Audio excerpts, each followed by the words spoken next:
Cycle గుర్తుకు ఓటేద్దాం, అయ్యన్నను గెలిపిద్దాం.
నరేంద్ర మోడీ గారు అన్నారు, ఇది 2000 రూపాయలు 250 పెంచుకోవడం కాదు, ఒకేసారి 50 సంవత్సరాలకి 4000 రూపాయలు ఇస్తారని చెప్పి ఈ రోజు చంద్రబాబు నాయుడు గారు, పవన్ కళ్యాణ్ గారు, నరేంద్ర మోడీ గారు చెప్పారు.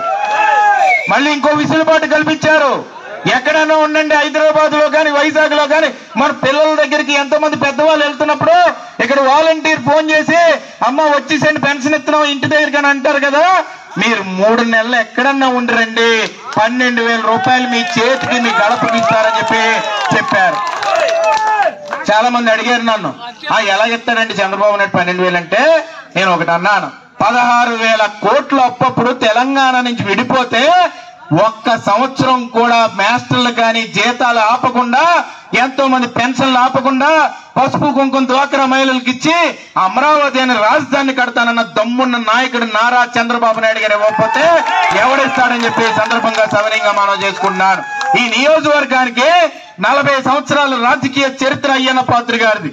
ఒకే పార్టీలో పుట్టాడు, ఒకే పార్టీ జెండా బతుకుతున్నాడు, 10వ నామినేషన్ వేశాడు, 10 సార్లు ఎలక్షన్ పోటీ చేశాడు, ఒకే నియోజకవర్గంలో పోటీ చేశాడు తప్ప దొంగోళ్ళలాగా ఎక్కడికెక్కడికి పోలేదు.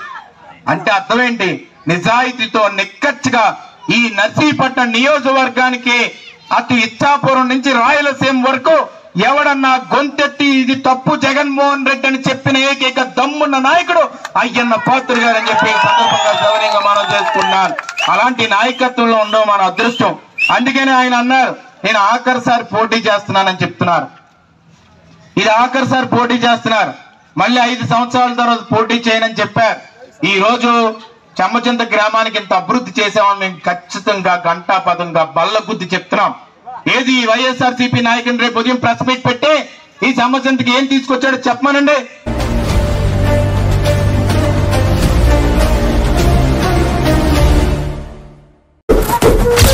సైకిల్ గుర్తుకు ఓటేద్దాం, అయ్యన్నను గెలిపిద్దాం.